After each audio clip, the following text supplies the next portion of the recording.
Assalamualaikum warahmatullahi wabarakatuh. Perkenalkan, nama saya Siti Faizah Nisa, NIM 2018-31171. Kali ini saya akan menerangkan mengenai metode TOPSIS atau kepanjangan dari teknik for others reference by similarity to ideal solution.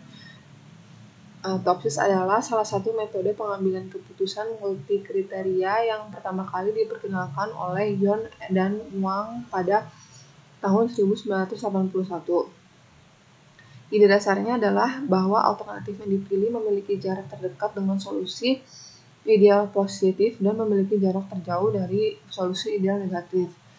TOPSIS mempertimbangkan keduanya, jarak terhadap ideal positif dan jarak terhadap solusi ideal negatif, dengan mengambil kedekatan relatif terhadap solusi ideal positif. Metode TOPSIS adalah salah satu metode yang digunakan untuk menyelesaikan masalah multi-attribute decision making. Metode TOPSIS didasarkan pada konsep di mana alternatif terpilih yang terbaik tidak hanya memiliki jarak terpendek dari solusi ideal, namun juga memiliki jarak terpanjang dari solusi ideal negatif. Metode TOPSIS memiliki kelebihan, diantaranya adalah konsep yang sederhana dan mudah dipahami, komputasinya efisien, dan memiliki kemampuan untuk mengukur kinerja relatif dari alternatif keputusan dalam bentuk matematis yang sederhana. Berikut tahapan dalam menyelesaikan metode TOPSIS. 1. Membuat matriks keputusan yang ternormalisasi. 2. Membuat matriks keputusan yang ternormalisasi terbobot. 3. Menentukan matriks solusi ideal positif dan matriks solusi ideal negatif. Yang keempat, menentukan jarak antara nilai setiap alternatif dengan matriks solusi ideal positif dan matriks solusi ideal negatif.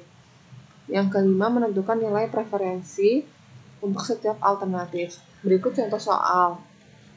Sebuah perusahaan makanan ringan ABCD akan menginvestasikan usahanya dalam 1 tahun. Pemilihan alternatif terbaik ditunjukkan selain untuk keperluan investasi juga dalam rangka meningkatkan kinerja perusahaan ke depan. Nah, yang terdapat dalam soal ini ada kode atribut C1, C2, C3, C4, dan sampai C5. Ada nama kriteria, atribut, dan bobot.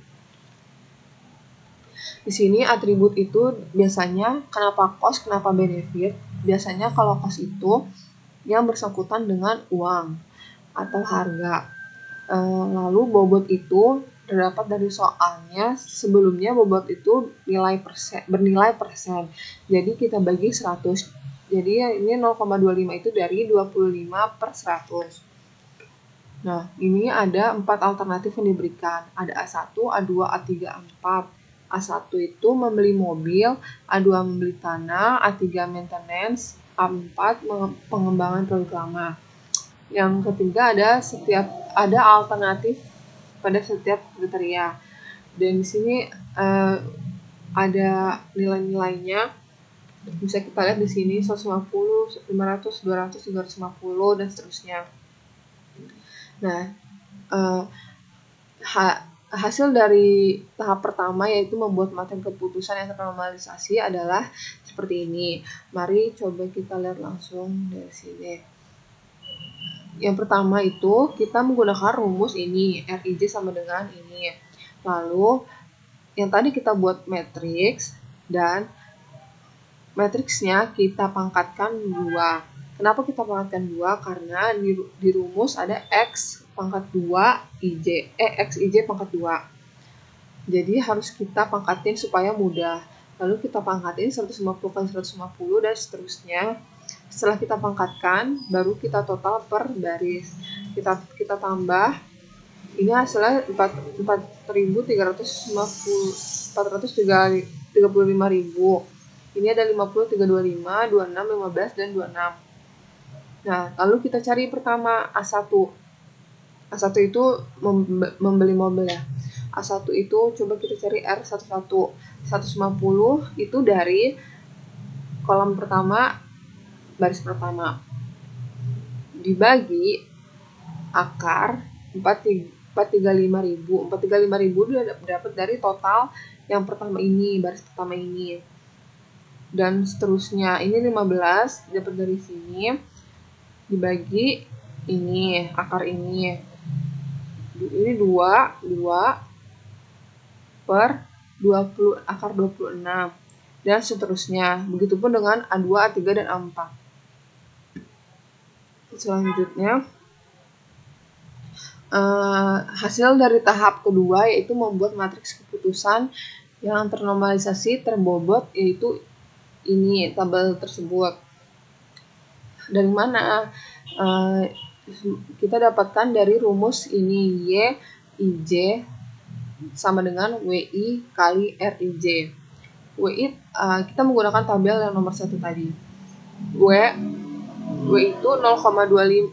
W itu bobotnya yang sudah kita jadikan per 100 tadi, yang udah kita bagi 100 tadi, 0,25, 0,15, 0,3, 0,25, dan 0,05. Nah, yang pertama kita cari A1-nya, ya 11, 0,25 kita ambil dari sini, dari W yang pertama dikali 0,2274. 0,2274 itu dari ini baris pertama kolom pertama. Selanjutnya 0,15, ini 0,15 dikali ini 0,668. Lalu 0,3 dikali 0,39. Selanjutnya 0,25 dikali 0,5167, 0,05 dikali 0,5893. Begitupun dengan A2, A3, dan A4. Lalu, pada tahap ketiga, menentukan matriks solusi ideal positif dan matriks solusi ideal negatif. Nah, di sini ada notnya, yaitu jika kita mencari A+, jika cos, maka kita mencari nilai yang min, maksudnya nilai terkecil. Benefit, jika benefit, kita cari nilai maksimalnya. Jika kita mencari A minus, jika cos, maka cari nilai maksimalnya. Benefit, cari nilai minimalnya. Berikut tabel yang kita dapatkan dari soal di atas. Nih, kita menggunakan, sebelumnya kita menentukan dulu C1, C2, C3, C4, C5 ini apakah cost atau benefit. Sudah dikasih di soal yang ini, kita lihat mana. Nah, ini C1, C2, C3, C4 memiliki atribut cost benefit, benefit, cost benefit. Yang memiliki atribut cost itu hanya C1 dan C4. Lalu kita lihat sini, berarti yang memiliki cost ini C1 dan C4. Nah, sekarang kita mencari A plusnya. A plusnya jika cost, maka cari nilai minimalnya. Nah, ini kan C1-nya cost. Lalu dari sini kita mencari nilai terkecilnya 0,0568. Ya udah kita tulis di sini. Lalu ini benefit. Kalau benefit berarti kita cari nilai maksimalnya 0,1337. Lalu kita tulis di sini. Ini benefit, kita cari yang besar ini 0,1767. C4 itu cost, kita cari yang paling terkecil. Benefit cari yang besar. Nah, beda lagi dengan A minus. Jika cost maka cari nilai maksimalnya. Kebalikannya dari A plus.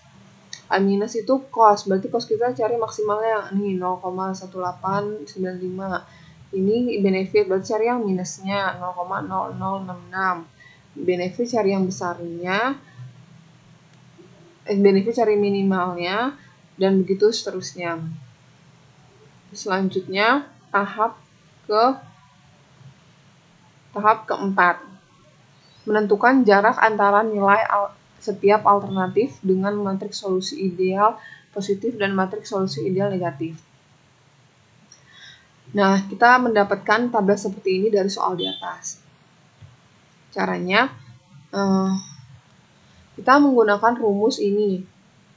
Kita cari dulu DI plusnya dulu, dan cari DI plusnya dengan rumus seperti ini. Nah, ini 0,0568 itu dari sini. Dari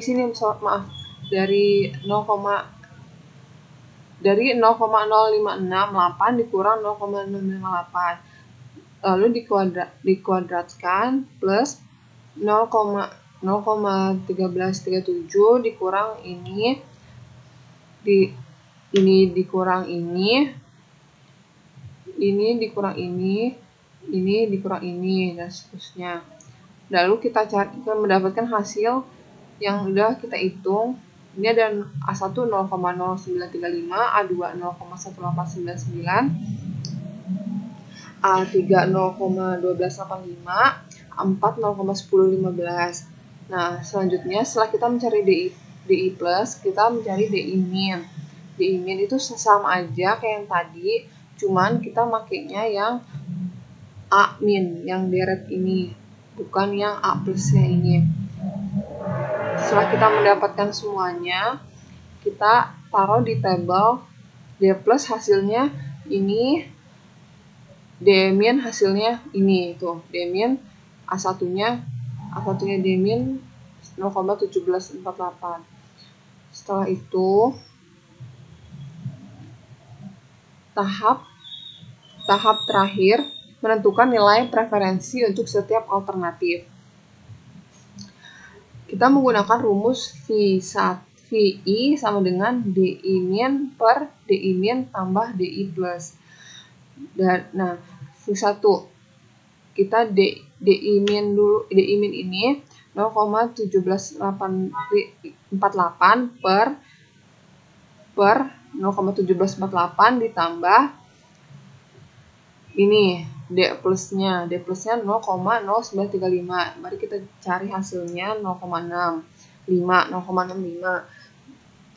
Selanjutnya V2 ini yang ini 0, D minnya 0,1267 per 0,1267 ditambah DI plus itu yang ini 0,1899, hasilnya 0,4, dan seterusnya kita cari V3 dan V4. Jika kita sudah ketemu hasilnya, lalu kita buat tabel dan kita tulis ini hasilnya 0,5, 0,4, 0,58, 0,61. Lalu kita ranking dari nilai yang terbesar. Dari sini yang nilai terbesar itu adalah yang V1, lalu selanjutnya ranking 2-nya V4, ranking 3-nya V3, ranking 4-nya V2. Dari nilai terbesar hingga terkecil.